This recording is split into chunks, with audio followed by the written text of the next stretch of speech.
Okay, perfect. So we are online. It is 4:01 PM.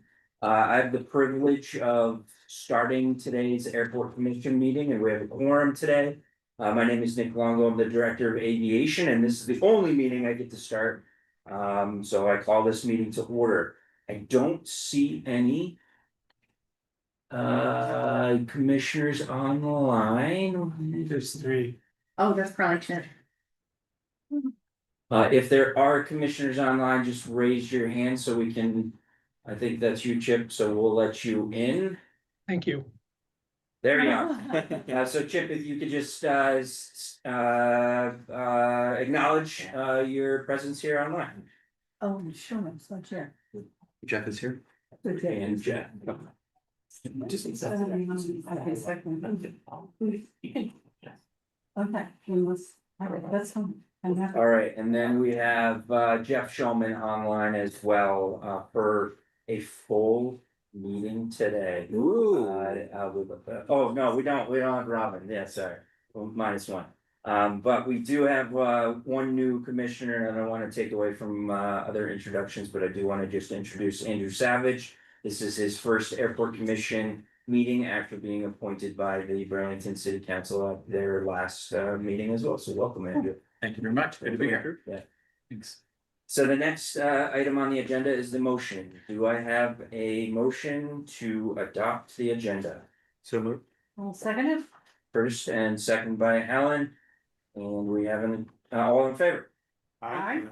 We have an agenda and the next one I will set nominations for the upcoming fiscal year airport commission chair. Do I hear any nominations for chair of the airport commission?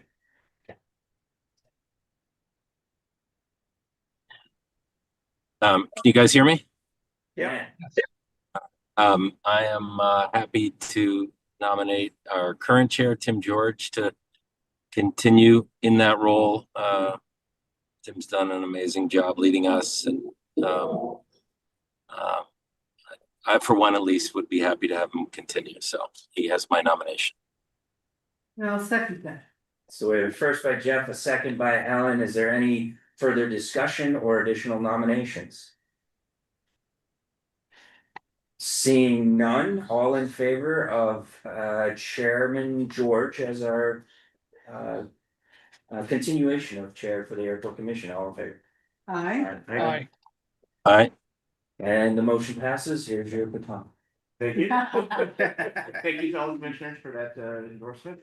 I'd like to now solicit nominations for the position of vice chair. I'll nominate Jeff Shulman for vice chair. I would just like to point out that I think the last meeting that he had to chair for you, I think it was our shortest meeting. So I would think that he's a great person to be in the second slot. I will second that nomination and that sentiment as well. Are there any other nominations for vice chair? Hearing none, all those in favor of Jeff continuing his role as vice chair, please signify by saying aye. Aye. Any opposed? All right, we have a vice chair. Congratulations, Jeff. Look forward to working. Thank you. Me too. All right, so next up on the agenda is public forum. We'll just see, we have a number of people here today, both in person and online. As a reminder, public forum is an opportunity for the members of the public to speak and state their views on various airport related topics. It's not meant to be engagement between the airport staff or the commissioners and the public. You're here to state your opinions. Given the large number of people here, we will be adhering to the 3-minute limitation for a presentation. I encourage each of you to state your opinions. Please also state your name and place of residence for the record so that we can put that down in the minutes. And we'll go in this order of the people who are in person, and then we will move to the online votes. So if you'd like to stand up. Oh, you're all set. Okay, fair enough. Well, if you can stand up and introduce yourself, you can sit if you want to talk, but just when you introduce yourself. Hello, I'm Leaf. Oh, we're gonna use the, sorry, we're gonna use the podium. Sorry, I'm not right here. Sorry, no, I did, but I forgot that we usually don't have this many people, so we're trying to figure it Right out. off in front of us. Yes, Yeah. that's fine. The camera's actually right in front of the, or right in the center of the table. That's why it's easier to pick Okay. up, yeah. Great. Yeah. Sorry, I'm just saying. Can you hear me? Yeah. Cool, I'm Leaf. I live in Burlington, Your last name, too, please. Toronto. It's Taranta. Thank you. Am I good to, oh, okay. So I'm with some other folks here who have been doing a lot of work in the past couple months tracking the ICE detentions and incarcerations and the people who have been detained by or transported by ICE throughout the state. We've been getting this data through mostly the Department of Corrections inmate tracker data, and then also through connections with people and their support people who have been detained, news articles, court records, Department of Justice press releases, and then also direct observation of ICE transports or situations. So based on all of this research we've done, we found just about 500 people who have been transferred by ICE throughout the state since January. And we think about 460 of them, if not more, have been brought through the Burlington airport. I have the data if people want to look into it. I can show you the numbers and how we've gotten it. In particular, I wanted to talk about the pipeline between the women's prison in South Burlington and the airport, which is being used as a conduit to bring ICE detainees and then transfer them to other places. Over the past several months, I have a list of 140 women that I can say with 99.9 repeating to 100% certainty were ICE detainees who were brought through the Burlington airport. And then there's an additional 50 who I can say with 95% certainty that they were ICE detainees. I can only find court proceedings for less than 15 of these people. So that means that between 135 and 175 women have been transferred through this airport by ICE with little to no due process. The number is actually likely even more. Rumeza Oster, for example, who was a Tufts student who was illegally arrested by ICE, was brought through this airport but doesn't show up in our records because she was never booked at one of the prisons. And if you remember, Mohsen Dowie, who was another high-profile case, was brought to the airport before he then missed his flight and ended up in a Vermont prison. So there's likely a lot of people that we're losing because they're not even going through the prison system at the airport. Mohsen, Rumeza, and Ksenia, who's another confirmed case from the South Burlington prison who was transferred through here, all had courts rule in their favor that their detention and subsequent transport was illegal. And from what we can tell, most of these folks have been booked on 6 a.m. flights to Chicago, and from there they disappear. We can't find them anymore. The few that we have been able to track have shown up in Texas or Louisiana in notorious detention and deportation centers.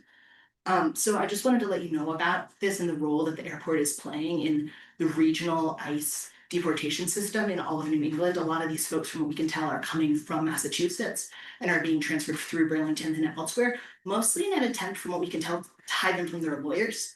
So there's a Burlington, Massachusetts, and there's a Burlington, Vermont. And we've been in touch with support people and lawyers who have been told that their clients are in Burlington, spend a long time trying to get in touch with them in Burlington, Massachusetts. Turns out they've been brought to Burlington, Vermont. By the time they realize that, folks are usually on a flight out of here. So I know that's my time, but I have had to call people who were really excited to come visit their clients or their family members who had been kidnapped and tell them they're gone, that they went out through the airport. So just thought it was really important for people to know this. Thank you, thank you.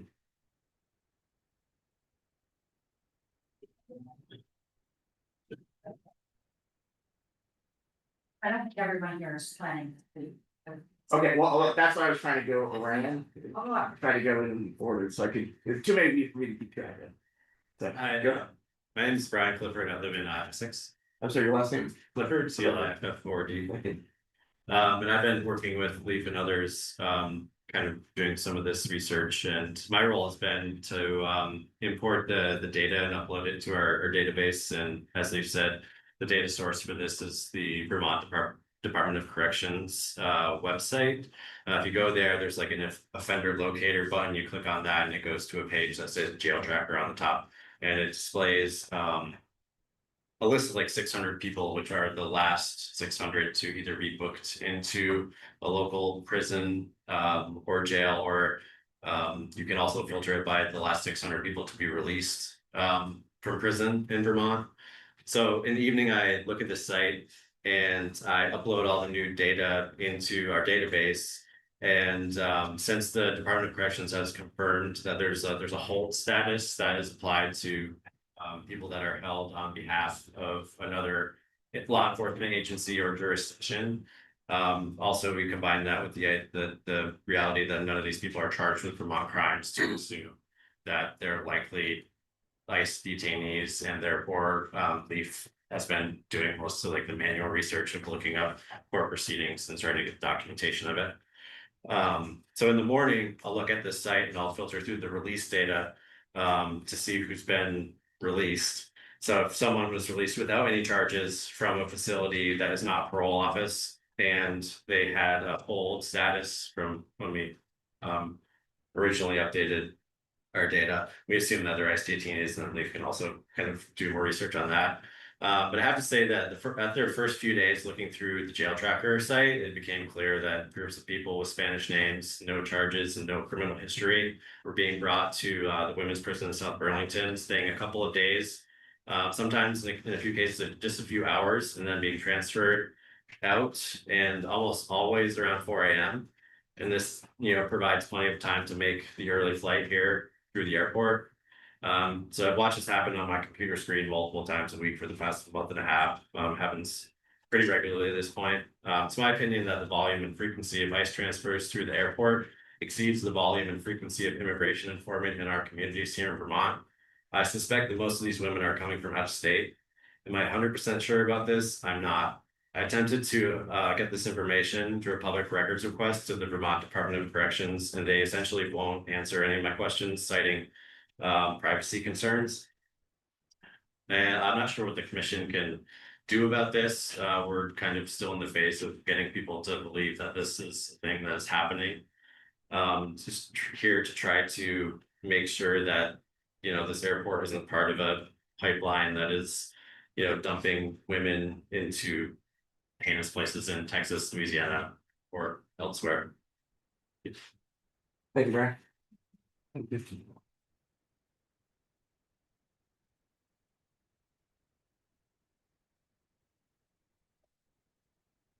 Hi, my name is Julie Masuga, MAC-UGA. ICE is using Vermont as a conduit to transfer detainees to and from other prisons, concentration camps, or deporting them to God knows where. It doesn't even have to be their country of origin anymore. 500 of them since the beginning of this year, we estimate. We know they're being shipped off on commercial United Airlines flights with everyday passengers. If you work or get on a flight at BTV, there's a good chance you are witnessing human trafficking. Are there ways to fight back? FAA regulations and funding certainly complicate things, but we don't have to stand by and do nothing. If nothing else, passengers on these commercial flights at BTV deserve to know that they're being forced into this situation. 1 month ago, I was here at 4 a.m. I was near the entrance when I saw a white DH van pull up with 7 immigrant women. A government escort took them through the TSA pre-check. It was quiet, no one was shackled, and they were all clearly in custody and had almost no belongings. I found the group not long after I went through TSA myself, waiting to board a regular 6 a.m. United flight to Chicago. I got on the phone with an attorney from the Vermont Asylum Assistance Project. Some of the detainees wept as they were led onto the plane first. I pleaded with the desk staff to let them off the flight. The staff told me this happens every day. The prisoners hadn't had any due process, and a lawyer was on the phone trying to get in contact, but we were stalled and passed from person to person until the flight took off. And we do know that we have folks who have been on these flights that have confirmed, yes, these are ICE detainees. Sorry, I lost my spot. 1 moment. Okay. Horrified, I was powerless to stop things, and I'm haunted by that. I was just one person, but now we're making this information public. The airport can stay silent if they want. They can let the airport staff quietly refer to those being trafficked on their flights as specials and pretend nothing happens. These women tried to be stoic, and some of them could only speak through a translation app on their phone. I don't know where they are now, if they are safe, if they are at Alligator Alcatraz, or if they are even alive. We've learned that these flights and prison transfers happen deliberately on Fridays and Mondays so that lawyers and families don't have a chance to get in contact or even locate those that have been kidnapped. In our parallel to Nazi Germany, someone has to drive the trains, maintain the railroads, and board the prisoners. It's my understanding that the airport can't discriminate against a certain type of passenger, but what if they were kidnapped? Is it possible to at least change the timing of these flights so that people can have a chance at due process? The airport, at a minimum, has a responsibility to let the public know what's happening inside these walls and on the tarmac.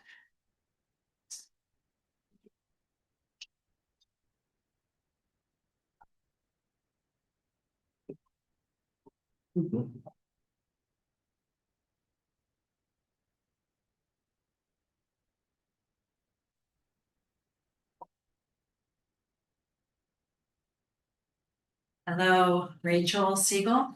I live in Burlington. Nice to see some of you who I know and to meet some of you who I don't. I'm also here to speak about the ICE detainees who are going through our airport. And just to sort of bring home the fact that these are family members, human beings who have communities, children who they're being torn away from. And it's reprehensible. They're not criminals. They're here doing work that we depend on for our economies. And there's no reason for them to go through this trauma and for the family members that they're leaving behind to be traumatized by it. I think that Vermonters, by and large, were really caring and really community minded. And I think that if most Vermonters knew that this was happening in our airport, they'd be really, really horrified. I know I was, and everyone I've spoken to has been. And that the numbers are as big as they are is really surprising to people. It's like, yeah, we know it's sort of happening in this country and maybe once or twice here, but this is regular. This is like, I don't know. I feel like we're culpable to some degree. And I know that you all on the commission have pretty limited power. But I am asking you to take advantage of this opportunity because regardless of how much you can or cannot do as a commission, you do sit in a position of authority. And people will listen if you put out a statement. And maybe there's more than a statement, but I think at bare minimum, you could make a statement saying how you see all this and what our role is. And making sure that Vermonters know this is what's happening on commercial flights that they might be on that are flying over our heads. So I just really ask that you think really creatively about what you do have the ability to do in the positions you're in, because we're really relying on you as leaders to do the right thing. We're all totally available if you want to have meetings or have questions and want to have more of a back and forth sometime. I'm sure any one of us or a group of us would be happy to sit down. I know we met with Helen one time and we're available to all of you. Thanks.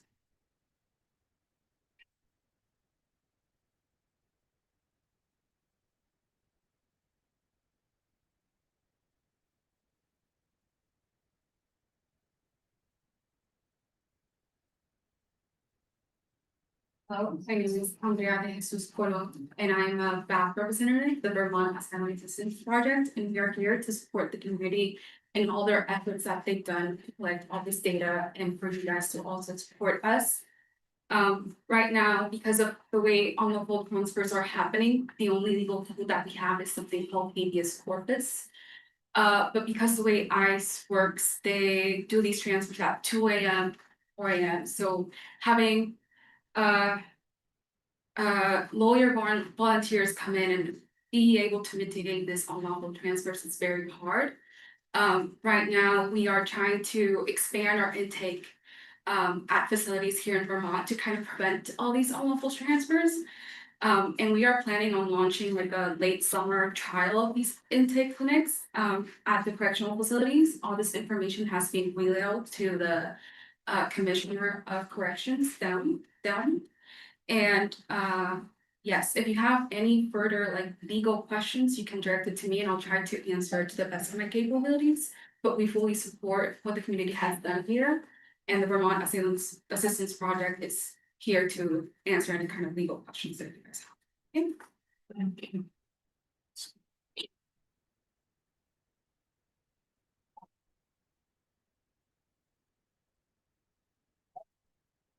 See.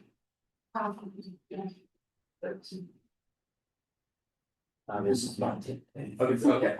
I didn't recognize it. Okay, and then the two of you over there. Okay, so we'll go down the list. Oh, sorry, just waiting. Oh, I apologize for that.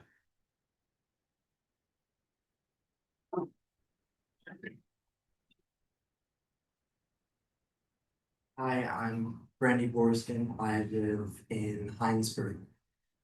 And I came here today because this is an issue I care deeply about. There's a story of my family that's related to this. My great grandparents fled Nazi Germany because of the kindness of a post office worker who saw their last name on the list as the Gestapo. And I implore you, please, with whatever power that you have, to whatever degree can make a difference, please help these people. I have coworkers who don't speak a lick of English, and I worry about them. I speak a lick of Spanish either, so there's no way I could help or reach out or help their family if, God forbid, they get taken.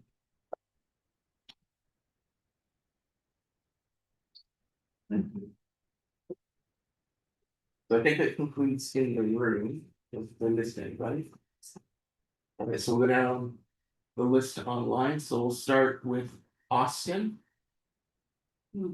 So everyone talk, or you want them to raise their hand? Yeah, that's a good idea. So anyone who's here from the public who wishes to speak, if you could use the raise hand function in Zoom. And that way we will call on you.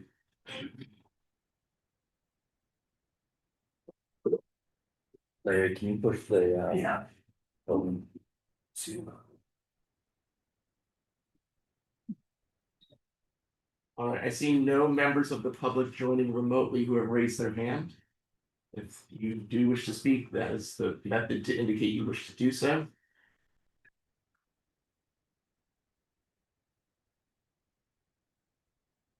Okay, I see no members of the public attending remotely who have raised their hands, so we'll close down public forum.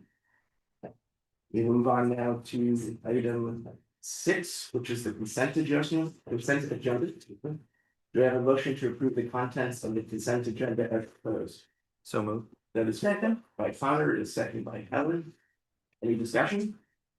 Hearing none, all those in favor, please signify by saying aye. Aye. Any opposed? Adopted consent agenda. We'll move on to item 7, which is the construction update from Larry. Hey, good afternoon, everybody. I just have a few updates from my report that was sent last week. The SRE building, we were scheduled to attend the South Burlington DRB meeting last night. We attended and we closed that hearing, so we'll wait for a decision and we're moving on with the additional permitting. So that was a good thing. So we got through that process, that's done. The other couple updates I have, Project Next, that one of the grants we applied for was received. It's having some administrative adjustments done right now, but we received that grant. It says 63. Oh, that's the total project cost. So grants are starting to come in that we've applied for this year. So, and the other update is real good news. Last time we met, we hadn't even started the mill and inlay on runway 1533. As we sit today, we're close around 70% complete of the mill and inlay of pavement that's passed. the task. Obviously, there's other work that has to happen once this cures and we're finished at 100%. We have to do grooving and other things, but right now, we're a couple weeks ahead of schedule. And there should only be like 10 more nights of paving. So, and that's all I have other than what's in my report. Yeah, I'd be willing to answer any questions. I know Nick will report on Project Next.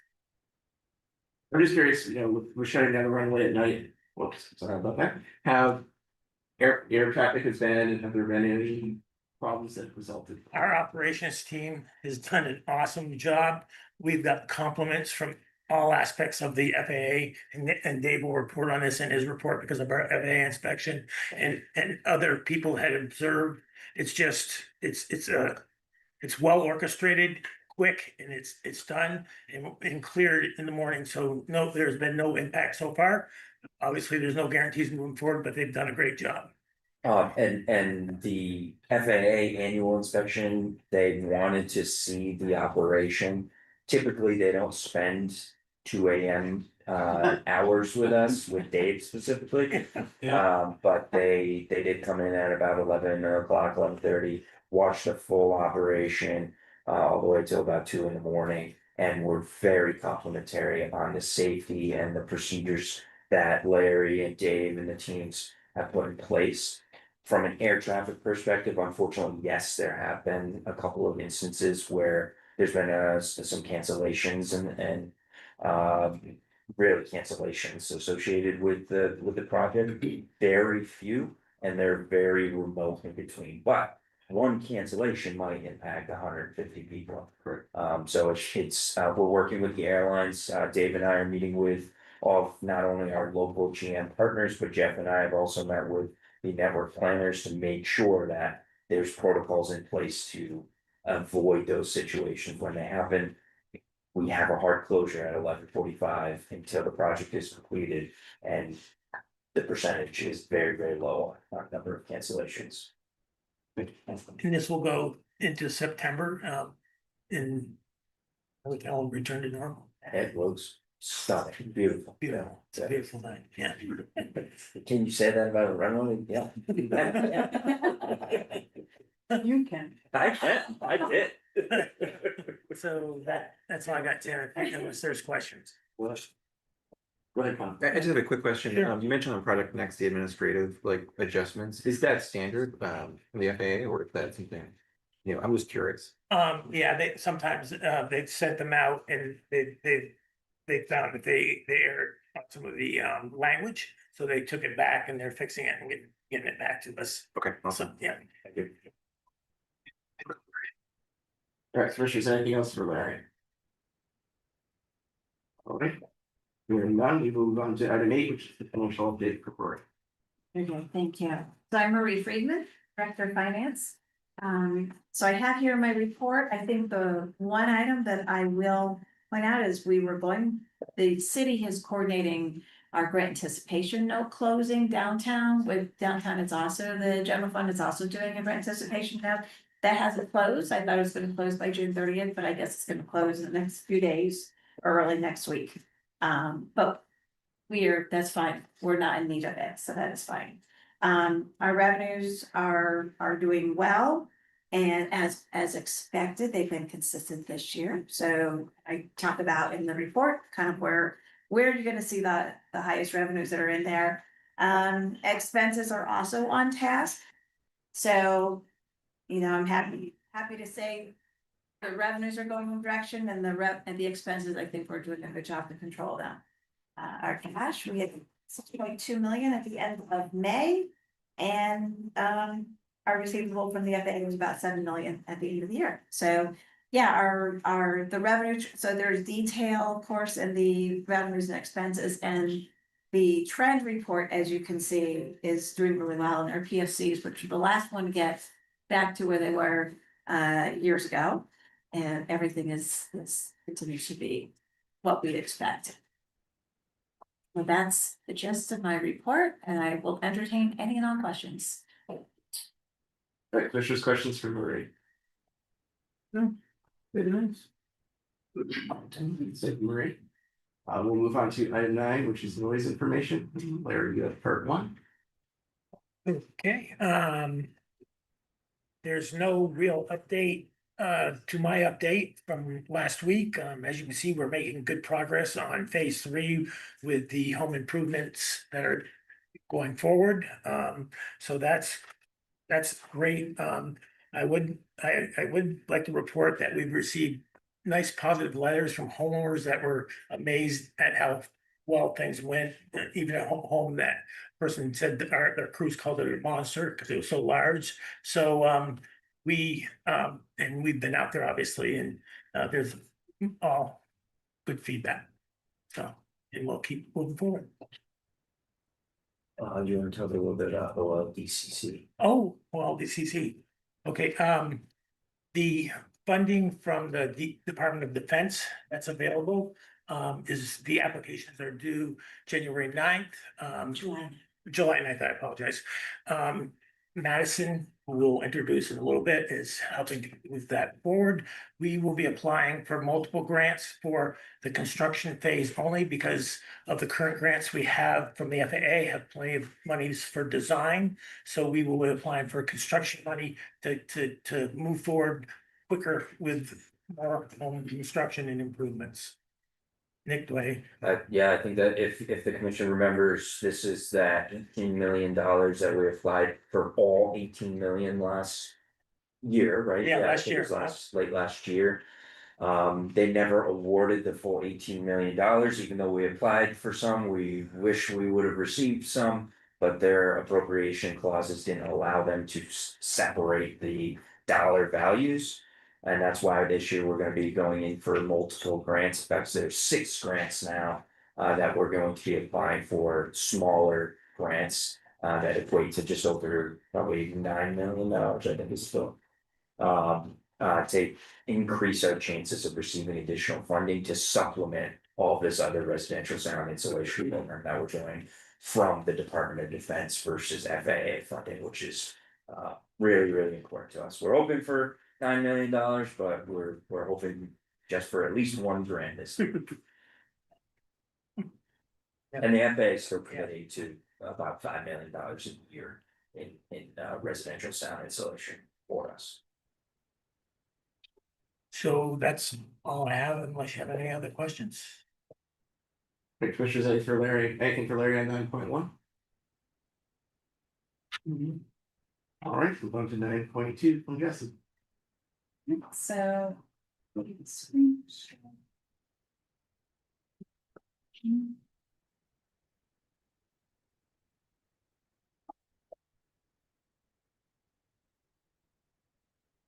So. This is the noise comments data through. Well, just hold on a second. It's weak. Oh, no, yeah. Sorry. All right, good week.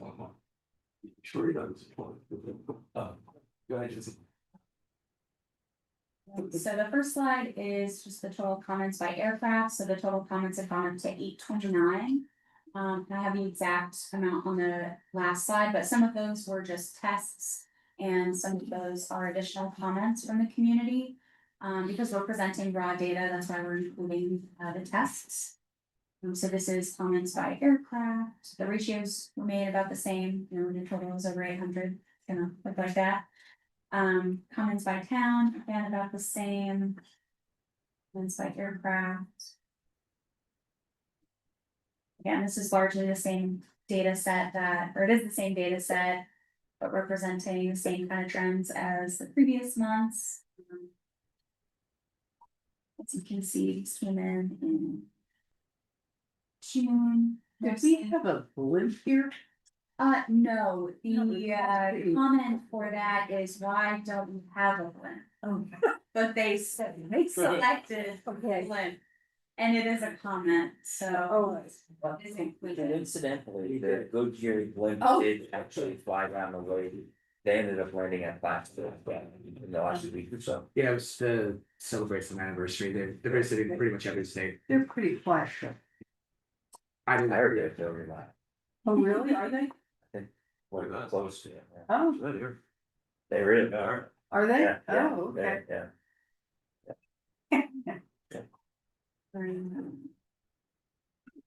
Sorry, comments provided by commenters.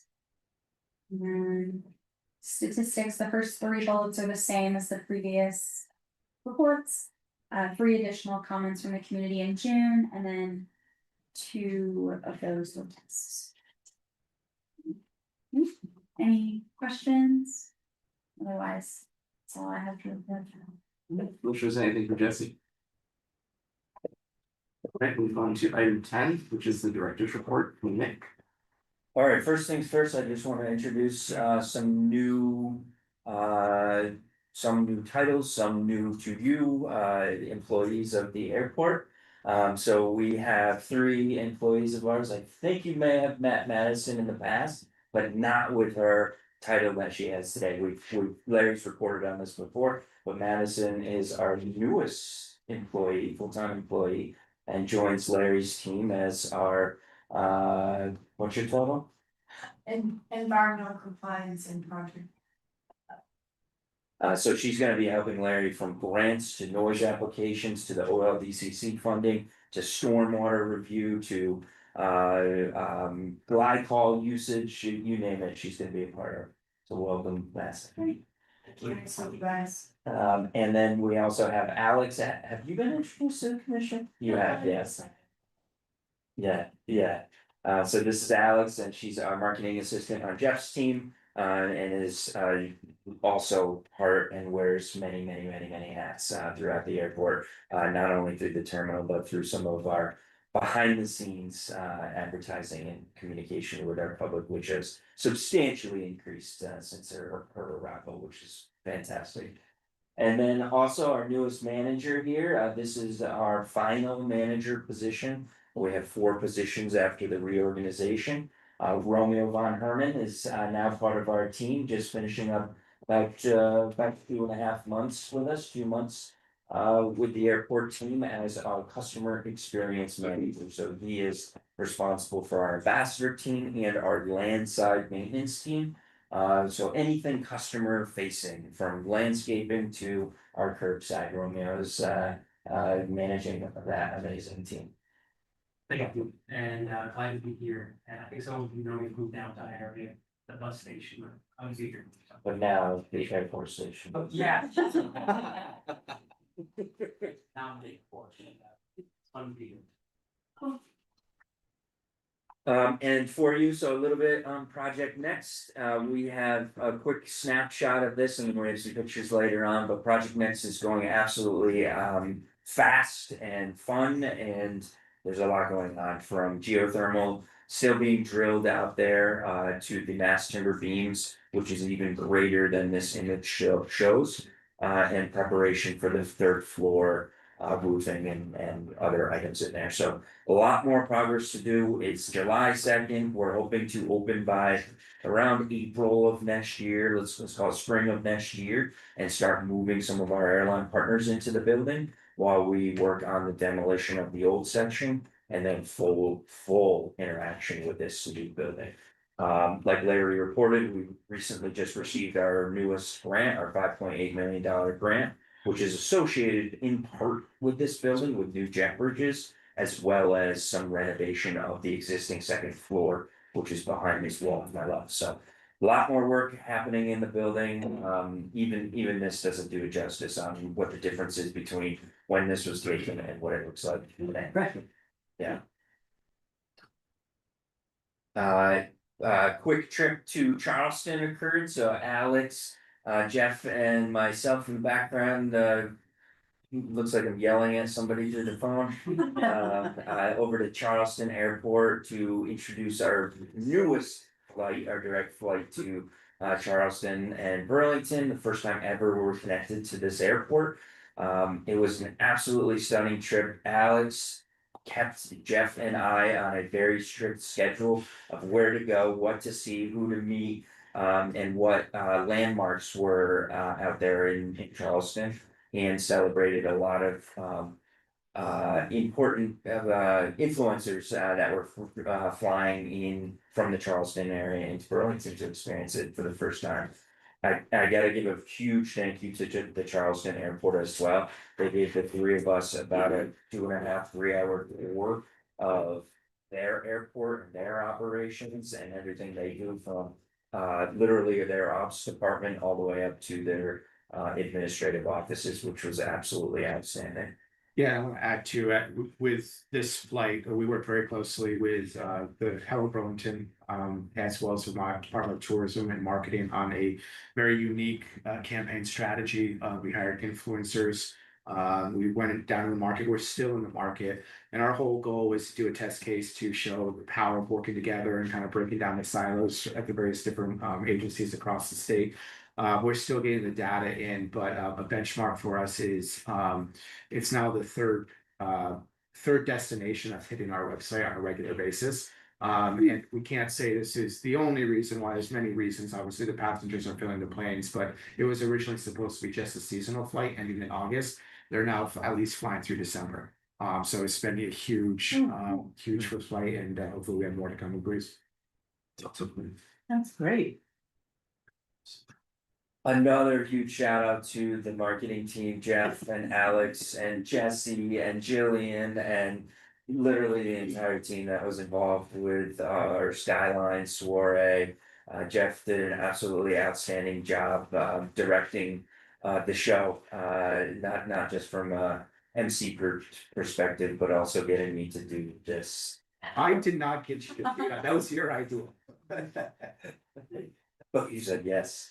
We had over 300 people that were able to join us at this absolutely stunning event inside Project Next, which really celebrated aviation in Vermont, the celebration of this new terminal, the celebration of sustainable products in a building, in an active construction site, which is very, very rare. But it was really a great opportunity to collaborate with our state partners and our state legislators as we look forward to another legislative session and maybe some requests that we're going to be making with those legislators, inclusive of additional funding opportunities for the airport. And this is one of the promotional items that we as an airport really wanted to highlight. And wow, it was a lot of fun and fast. Another trip that we went on, this was Jeff and myself. I honestly forgot where we went, but it was a conference in Indianapolis, Indiana, and it was also another beautiful terminal. And Jeff, take it away. Yeah, so one of my favorite conferences to attend is Jumpstart. It's the opportunity to put ourselves in front of many airlines and either pitch new services or check in on how things are going. And we request to meet with the airlines, and they have to approve a meeting with us. And it's literally speaking, given 15 minutes, and you go from airline to airline with your presentation. We worked with our airline development firm to help put together the presentations. Went really well. The airlines are very happy here. The planes are obviously very full. And we don't have any announcements yet, but we think we have some pretty big stuff on the horizon. And so Nick and I were going to be jumping on the road to meet with a couple airlines, particularly one that starts with a B, that things are going really well with. And like Jeff said, it was a very common theme and a common conversation that we had with all of our airline partners, incumbent and new partners, that they notice Burlington, they see Burlington and the growth, they see what we're doing with the terminal and our operations and our safety progress that we've made for many years, and they see a very healthy future here at Burlington, which is absolutely great to have. In the relationship that we have with corporate network planners of these companies is vital to our success with air service development.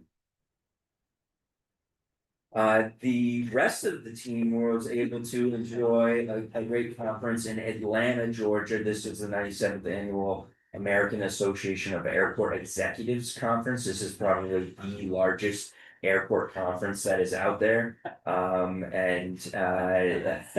And Dave, Marie, who looks like she needs a nap, and Les. The only photo that I heard was taken at the conference. Then probably hundreds of vendors and thousands, I think 3,000, 4,000 airport executives go to this particular meeting. And I don't know if you wanna add any more to your experience. I think it was good, it was good, it was a good experience, I think we made some good connections and there may be some opportunities with some financing and other things that we found out about some programming. So I think we can make that happen, it's gonna be some low cost financing through government. There were some things, good takeaways. Yeah. I think good takeaways. Reinforcing what we do and how we do it, reminders to do it, keep doing it right. Yeah, thanks, really great sessions. All of this in a busy month of also adding on to our Federal Aviation Administration annual inspection. This happens every single year, as the name implies. And it is generally a 3-day process, where this year we had 2 inspectors with us, one just about finished with his training, and then one of the senior folks from the airport district office. And Dave and his team do an absolutely amazing job. You can see we do everything from measuring our lines out on our runway with a standard 12-inch ruler to make sure they're within specifications of FAA, to make sure color and reflectivity is accurate out there. They do a daytime inspection, a nighttime inspection. This is Stephanie. She's doing the fueling inspection, which we regulate and monitor all fuel operations at this airport. We don't actually fuel, but we need to check for the quality of the equipment so that the fuel that's going into these aircraft is standard to the federal codes. Stephanie, actually I'll let you say that. And you can also see that this is also a brand new truck of Heritage's. So we inspect all of Heritage's equipment. This one happens to be the mixed fuel with the sustainable aviation fuel. The first time this has ever been in New England. And we're participating in a sustainability group with Massport because they want to know how we got sustainable aviation fuel. I want to know how they're going to get it, because once they get it in higher commodities, it's going to be easier for all of them to get access to this fuel, which is really great. But this inspection was a lot of work, a lot of paperwork, and like Dave. And Dave, if you want to add anything. Sure, yeah. So I actually did an inspection the first time in a while. Came out of retirement for that. So I came in at 10:30, 11 o'clock at night, met the inspectors, and we actually went out there, did a nighttime inspection. They checked for everything, the lighting, the markings, reflectivity, like Nick had said. Everything you think of when it comes to safety that could impact the operational safety of an aircraft. So, yeah, it was a kind of not really grueling, because we're kind of used to the process. We know what to expect every year. But Nick had said we had 2 inspectors, essentially. But they're very, very impressed with what we do, and the a lot of it was the commitment of the team here. They were very impressed with how we take everything seriously when it comes to safety. So very proud of everyone, and I think it was a very, very good inspection. We only had a couple of very minor things, but are very easily correctable things that we're very we'll get them done in practically a couple weeks or so. That's about it. Oh, excuse me, Stephanie. Dogwood, which is our previous airport operations foreman, he retired a couple weeks ago, and we actually promoted Stephanie to the airport operations foreperson. So that's her right there. She got promoted. So I'm very proud of what she does, and look forward to working and supporting her every way possible. So yeah. I just had a quick question for the violations or whatever, the things you have to Recommendation. the recommendation. Yeah. Okay, do they come back to check and see if Yeah, you've done them, or do they wait till next year and make sure they were done? Yeah, so the way it works is that we get a letter that says you have to be in compliance by these certain dates. Mhm. And what we do is that we provide them with the proof that we've done that, which means that so we take pictures, or we provide them the narrative, what we've done to correct whatever it is. So, And then I have to certify in a rig, I have to sign certifying that we've completed it.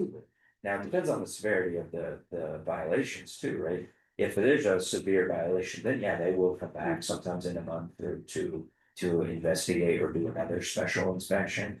We haven't had one of those ever since I've been here. There's been some special inspections. Sometimes associated with winter operations or a very particular thing that they randomly give. Otherwise, it's just a certification process, and what Dave is talking about are some of these paint boxes that you see on the left-hand picture. Yeah, this right here, actually, That's one of them, yeah. That way, pretty much it. So So that's, we designed this about 20 years ago, and they found out that this should actually be shrunk a little bit. It's been the same for 20 years. Oh, they never picked up on And it. either the rules have changed or the. that's one of the other corrective items, is something that we did as part of a project a few years ago. That we have to make a minor adjustment to, and that had gone through about, what, 3 inspections? Yeah, Prior to this year, they didn't pick up on that, and this year they did. yeah, So, They do give the deadlines. I mean, they, yeah. you know. Oh, good point, yeah. yeah, Yeah. yeah. And we have, okay. yeah, so the one discrepancy, they call it. Yeah, we have until like the end of July to take care of that, and we have until the end of September for the other item, so. But very minor, very similar to last year, close to perfect inspection, so. In fact, they said the fueling inspection is the best they've seen. At any airport that they inspect at, which is amazing to have that accolades. And that's not just because of that one day or that one inspection, that's because of process and management and making sure that we constantly do it, like we say, and like the FAA says. We're not doing a perfect inspection just for the inspection, we need to make sure we are doing this every single day for safety, for security, for all of these types of elements, because FAA can, under their jurisdiction, show up to our airport and inspect any single time that they want to. And we need to run an operation that is as perfect as we possibly can. And if we need to learn something, we fix it, remediate, and make it better. Can I add a little bit to that? Yeah, please. We also had our TSA inspection at the same time, so we have a lot of stuff happening in the last few weeks, so. I think that's a very good inspection as well, so we have yet to find out, but I think it's very good as well, so. So when they inspected TSA, did they do anything about friendliness? Cause I think the people, no, I think the people you have now are usually nice and friendly and kind of welcoming. I don't go through it thinking they think I have something taken away or. They're our neighbors, They're right? really They live in our community Yeah. and they're with us. So what Dave is referencing, it's not necessarily the TSA checkpoint area that's being inspected. TSA regulates our airport security program. So okay. all of our badges, all of our Well, background they're probably checks, all friendly that. too. Dave seems very friendly. So what they do for that is that they check to make sure they do surprise inspections. They'll try to go through a door and they'll make sure that people are checking other badges, they'll walk across the ramp and they'll see if somebody checks to see if somebody else has a badge on them, things like that. They go through somewhat similar to an FAA inspection. We will see that our paperwork is correct as well. It's a lot of compliance items that they check for to make sure that we're in compliance, so.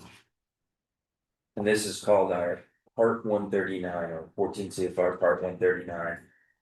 We need that Part 139 certification generally for airline operations to occur at this airport. So that's an extremely important inspection process for not just safety, but for operations as well. Even our mascot recently got screened. That's right, that's right.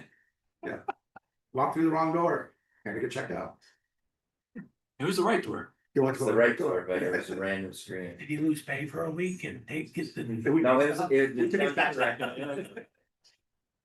All right, a couple of other events or items coming to the commission or from the airport. So a big one that Romeo and Jeff and the team and I are working on is some changes to the vehicle for hire fee structure.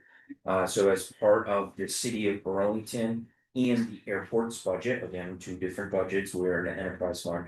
We are adjusting the transportation network company fees for operating, not just within the city of Burlington. And the mayor has, the mayor and the chief administrative officer, Catherine Chad, has tasked me with adjusting those rates for the city of Burlington and subsequently for the airport as well. Currently, the city is charging a 25 cent per pickup and drop off within the city limits using Uber and Lyft. That's what transportation network companies generally refer to. The airport is charging $2 per pickup and drop off. This is far below market rates, and we've compared it with other airports as well as other cities. So we are doubling both of those rates. The city is now going to 50 cents per pickup and drop off within the city limits of Burlington. And the airport is going to $4 per pickup and drop off. This will add about $100,000 to the airport revenue stream.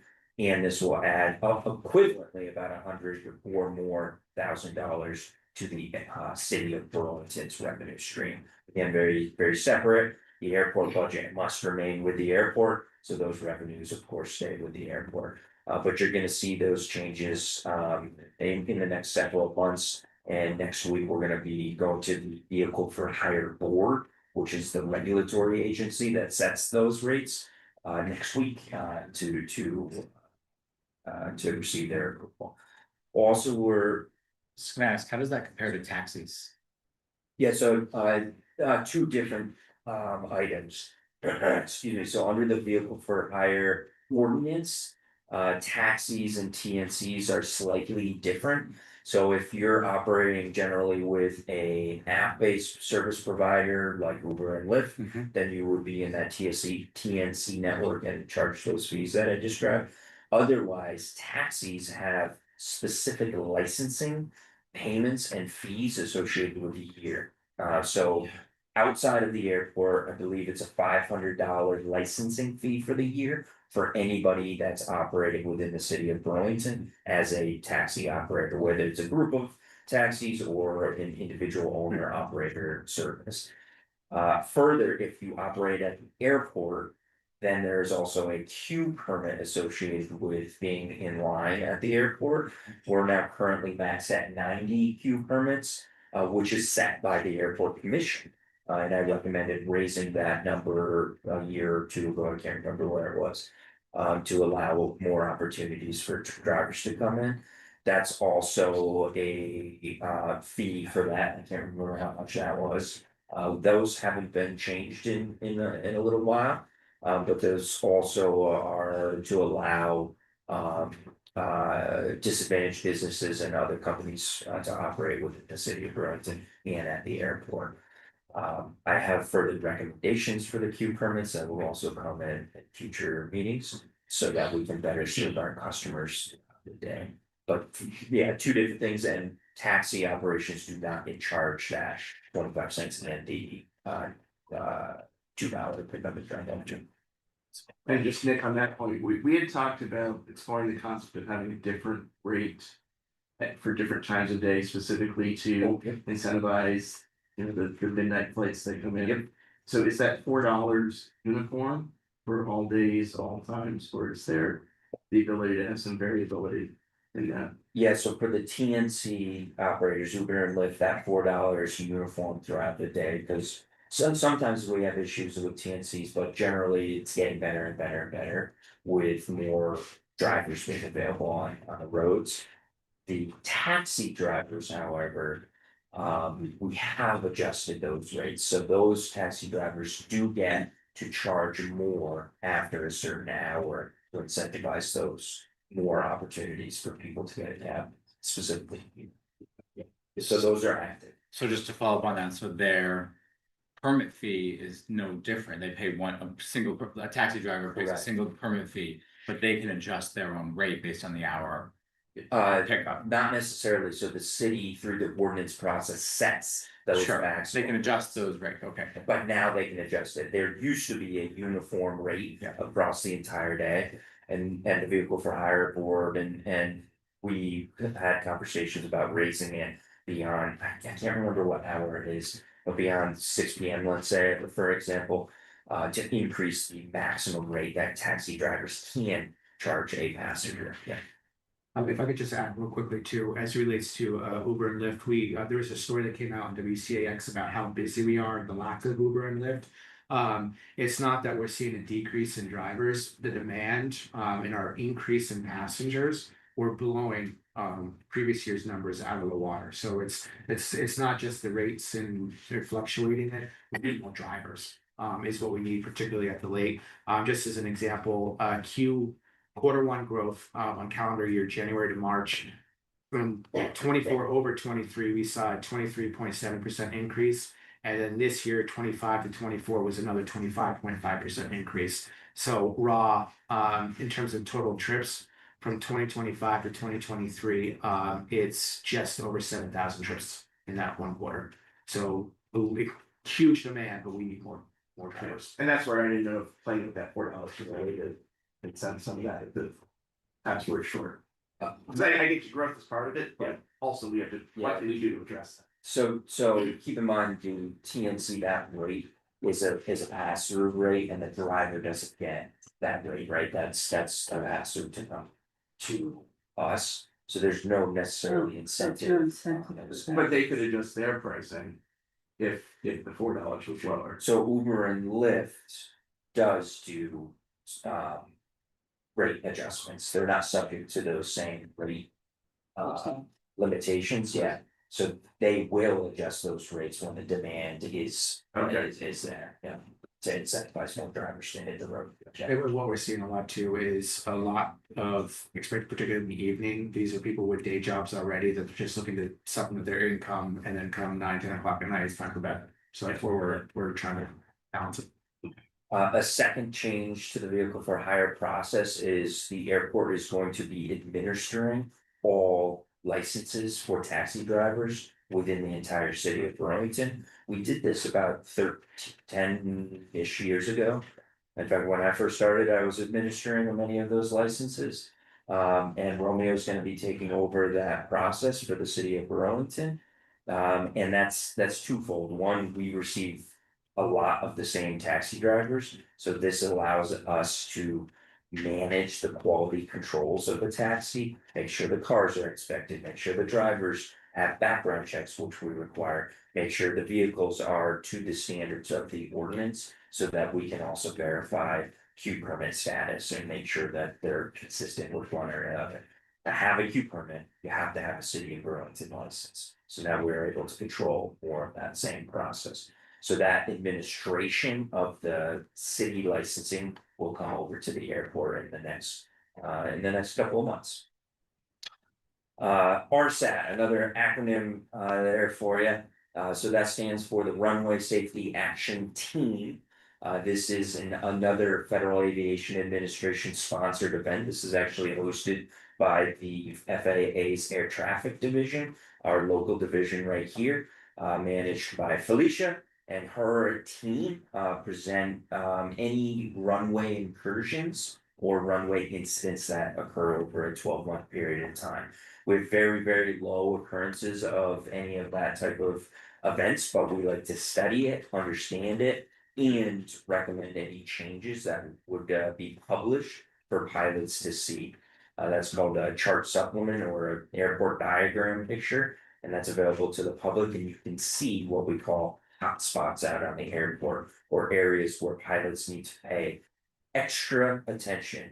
The whole airport is the extra attention area when you're piloting an aircraft, but these are specific areas that maybe a geometry change occurred, or something might have been reoccurring that was confusing pilots over a period of time. So we call that out to make sure that it doesn't happen in the future, or we prevent it from happening. Obviously, the safety part of that acronym is the most important piece, so that we can constantly review, have conversations with our user groups. So this meeting is hosted by FAA, but all of our users at the airport, from Beta to Vermont Flight Academy to individual pilots to the airport, are at this meeting, so we can have an open dialogue of how we can all improve our status. And it gets controllers and pilots in the same room to have those conversations, speaking plain English instead of the air traffic lingo that you hear with the radios.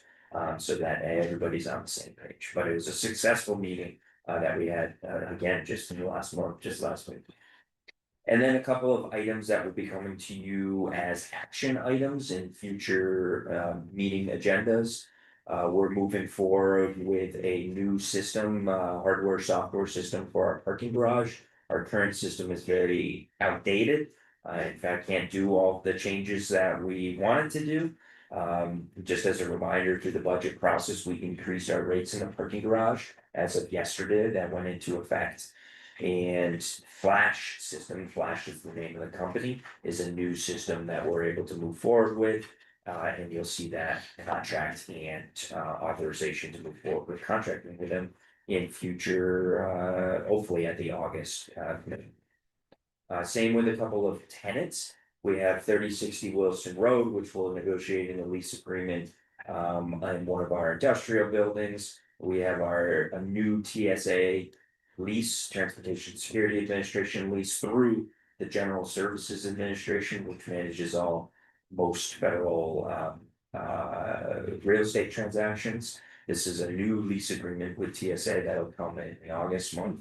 Hangar Condo Association lease extension, Vermont Flight Academy lease, and new lease. And then, in just an FYI, I'm planning a retreat with my leadership team as well as the management team for later this summer to get offsite to really vision for the next cycle or the next really beyond here for airport operations and administration and all the fun things that we are planning into the future. Also, just some super exciting news. We get a lot of comments about social media. Kestrel Coffee is looking like they're going to be open in mid-September. So our second concessionaire in the airport, really needed. We're really excited about that. Super exciting. And then some.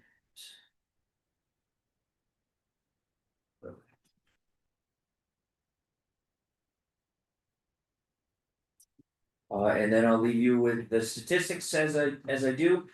So this is our projection for the remaining part of the calendar year. You can see we're on the dashed line or the projected line there. That we're looking very healthy. We're looking at numbers that are very close, if not exceeding our 2008 number, our highest year ever. And certainly, definitely are over our pre-pandemic yellow line number there that for the number of scheduled seats departing the airport. This is no different than last time. The boxes on the graph there, our average number of seats on a particular flight is climbing. We're now at we're now at 92. And our load factors are steadying out at about 82% for the calendar year 2024, and we'll have updated information when the months move forward with 2025. So higher seats, bigger planes, and fuller planes. That same with our departures. You can see a little bit of the seasonal nature in this graph, although a little bit harder compared to enplanements. But our number of commercial airline departures is also climbing, and those planes are getting bigger. And with progress like at Jumpstart and with our airline partners, we are looking at that number increasing even more into 2026. And then finally, for the number of passengers for the year, went down slightly with our projected numbers compared to the last commission meeting. We're looking at about 715,000. Although there's definitely some anomalies in here with the month of September, particularly. Last September, as I reported in the past, and October were our highest September and October's ever.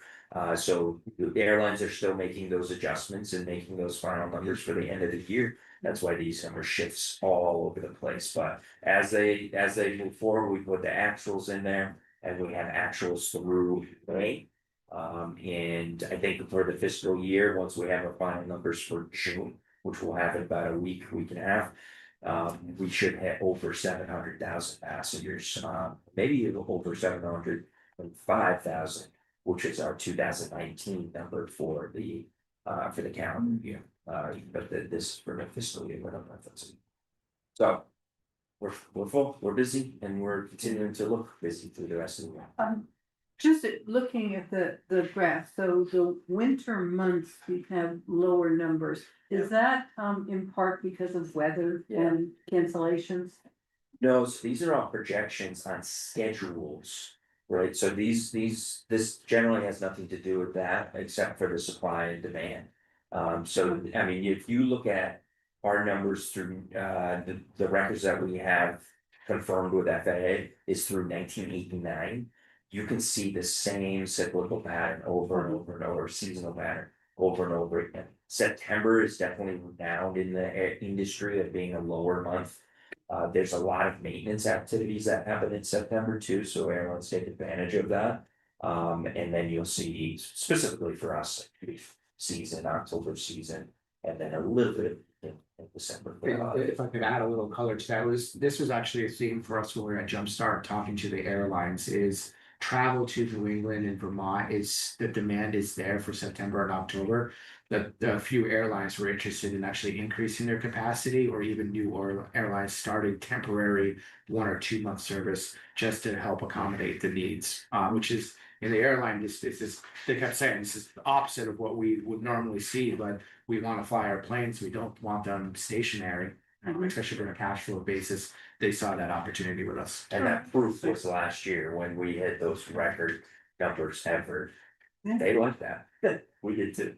And I will leave you with that. Actually, I had a couple things. First, I hope this is the right place to answer this question. We had somebody here, I think it was the last meeting or 2 meetings ago, talking about the shifts to Green Mountain Transit, the airport bus, and I know the Sunday had been limited, but I think that's now like limited now. I think that's been eliminated, and I don't know if has there been any conversation between the airport and GMT about impacts on staff at all, or I don't know what those conversations are like. Yeah, we have had conversations and we're sharing a lot of data. We're trying to justify, at least from a senior perspective.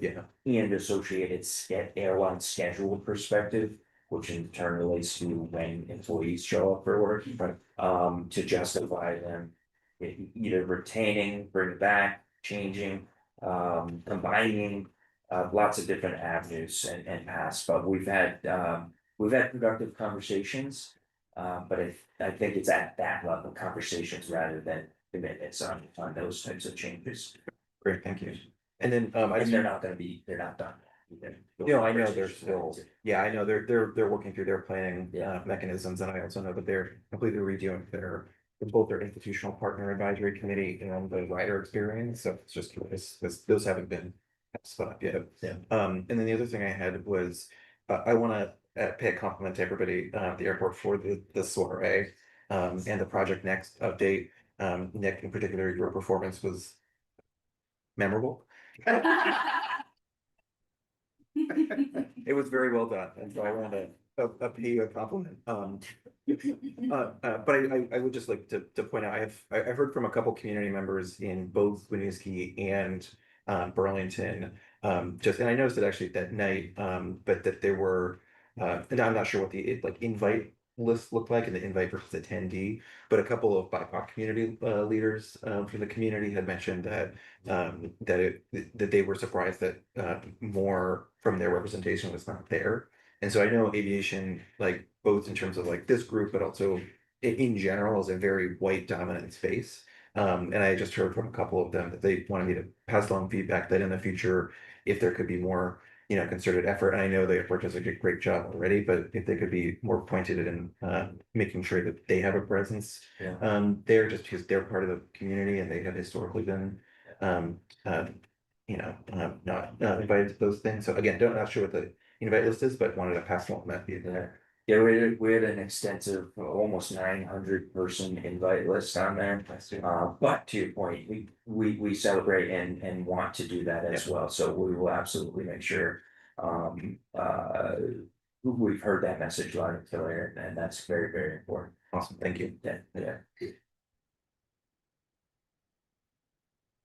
All right, commissioners, anything else for Ned?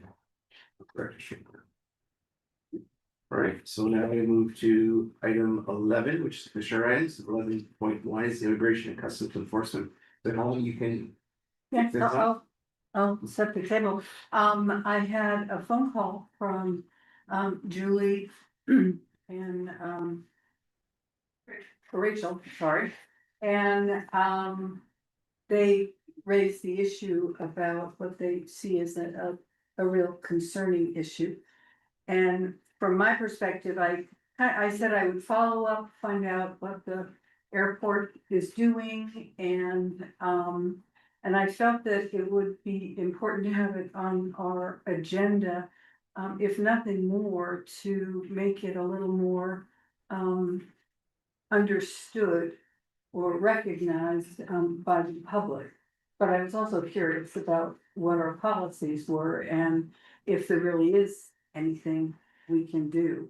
So, Nick agreed, he told me all the things they've been talking about. I mean, it was kind of a coincidental that they had just had a conversation with the mayor of Burlington and a few other people about this issue, but it was news to me. So I thought it would be important, frankly, for the commission to know what was going on, what the process is, what, if anything, we can do, just so if someone asks you, you have those answers and you weren't blank like I was. So that is the reason to put this forward. And once we hear from Nick, I mean, I don't know if the commission is interested in making a statement to the Burlington City Council or not, but that certainly is something that I personally would consider. But again, it would have to be a conversation with the commission about that makes sense, does that help? So that's why it's on the agenda, so I appreciate you listening to this, and I thank the community for coming and really educating us about what is going on. I mean, I think personally, I find it abhorrent, and it's just one thing after another in the news about what is happening. It's very frightening to me, and it just gets very frustrating when you don't feel like you can do anything. So I'll ask Nick to share what you're doing and what you know about it, and Yeah, thank you, and I wanna echo your statement too. I appreciate all of the speakers for coming today and sharing their stories and their data and their information. So thank you all very much. From an airport perspective and from a legal perspective, there is very little that we can do. What we can do is control the normal process of how we interact with certain agencies, any federal agencies, but in this case, ICE, and making sure it's a fair process, meaning they have to do exactly what a normal member of the public does, or a member of law enforcement agencies that go through TSA security, whether armed or unarmed. The airport does not give any additional preference or space or any part, like anything associated with outside of a normal operation or a normal passenger going through TSA security. We don't know when these are happening. We don't get advised. We don't get any communication. So these may be happening. They are happening. They have been happening for many years. And there's very little changes that we would make to change that type of operations, and the federal guidance, the legal guidance associated with this is there is very limited action without breaking other federal rules or grant assurances or other funding assurances. So I think it's important that we have these conversations, but and continue to monitor, make sure that those processes and procedures are are similar throughout the airport operations. I would just like you to add, you did share with me, that some of the ICE personnel were parking their cars as if. Oh, yeah.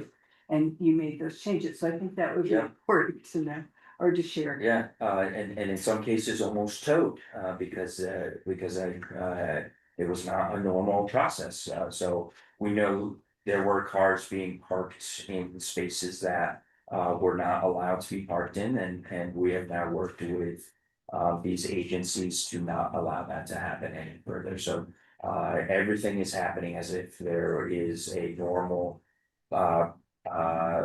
public process for entering this airport through our driveway, through our parking garage, through the front doors, and through TSA security in most instances, unless there's a firearm involved.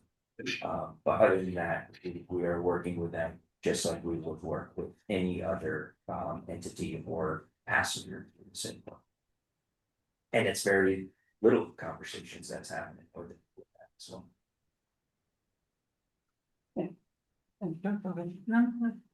Yeah, I just wanted to say thank you, Nick, for that response. And thank you, Helen, for raising us, adding to the agenda. And thank you, to Julie and her team, their team to send that information earlier. I didn't know about this. I didn't know about the data. And so thank you for sharing that. And I just to reiterate what Helen said, and we mentioned too, thank you for everyone for being here and raising this. The work that you are all doing is it's very reflective of the community organizing element of that's core to Vermont. And thank you for raising it to us.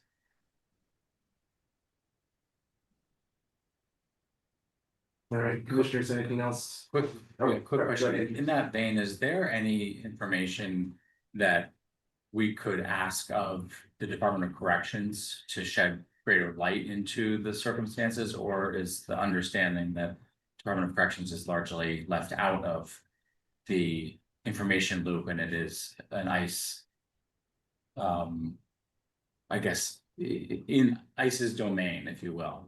I just wonder if in situations like this, I feel like information is powerful, and I guess I'm wondering if there's anything that we could request of the Department of Corrections to shed greater light into the circumstances.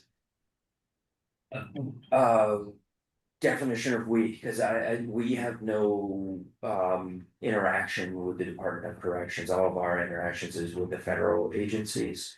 I don't know what I would request. I don't know what there is to request associated with the operations in my role as the airport director.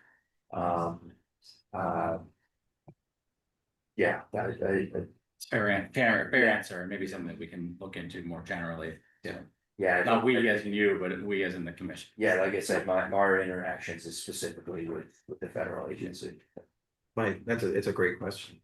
Knowing a lot of the DOC staff and leadership, I would assume that they probably have the same limitations. But it's a good question to ask, and we should do it. Have you gotten any feedback or response from the airlines? I mean, I'm not sure, I'm sure they, when ICE buys the tickets, they don't identify it as these are people that we're gonna send to Guantanamo or something.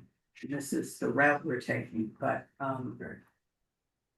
any feedback, I mean, they pass it, I mean, I don't know what the people are like, they're not just women, there's some that come from St. Albans Correctional Center, and that's men. And I don't know if we're so darn dangerous, what is that? Share with the other passenger, or how does that affect the other passengers on the plane? I just. Anything, or just like, yeah, we're stuck too. Airline operators have limitations as well, and there's certain procedures for law enforcement agencies to get on an aircraft, especially with a firearm, communications associated with that, so they're limited in that capacity as well. And they might not know either till the day of, or the actual flight of, once forward. I will say too that outside of ICE operations within this conversation, the airport also is working on a ICE procedure associated with ICE interacting and entering the airport to investigate certain instances, which is different than the deportation process. So we have other procedures out there as well, because this, while most of the facility is a public facility, not all of the airport is public. Sometimes this room is not public when it's closed. And certain hallways and certain staircases, and those will be outlined in the policy that those are not accessible to these federal agencies. They get behind the airlines to get them. Two separate things, but. Sure. Excuse me, I think. Sorry about you. I think that person one. I'm sorry? I'm sorry about you. I think this person had. Yes, we don't take public. But they might have expert. I'd like to answer some questions. They can submit their response to us. But yes, if you. Sorry, I didn't know. No, that's okay, yeah, that's fine. Okay, well, thank you. Yet again, I feel like, you know, the tsunami's rolling over me.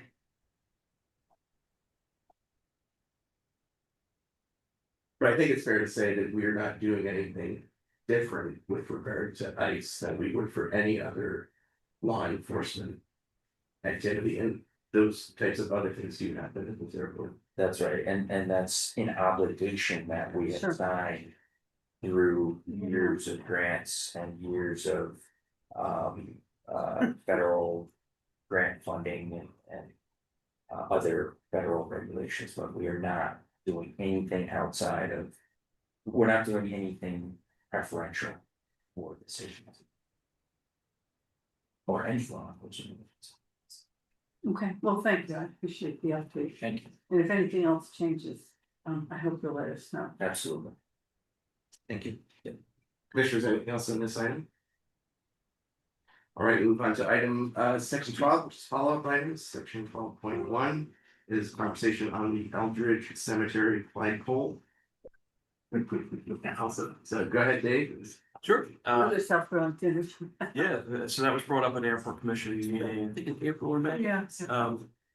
We had actually met with Chuck Rainville and Peter Taylor. We actually met in the cemetery to discuss the flagpole and the lighting for the flagpole. And it was determined that the lighting itself is so low, the luminosity of the uplighting and downlighting is so low that it's not going to impact. It's actually below the height of the trees, so it's not an issue for us. So we actually met with them. Larry and I met with them on May 22nd, I think it was, and went over a whole bunch of other things that we're trying to improve the cemetery as well. I went over some of the tree plants, the height of the trees, some other items as well, what types of trees they could put into the cemetery. It was a very good discussion. It's a continuous discussion that we're having with them. It's back and forth that we're continuing to have with them. So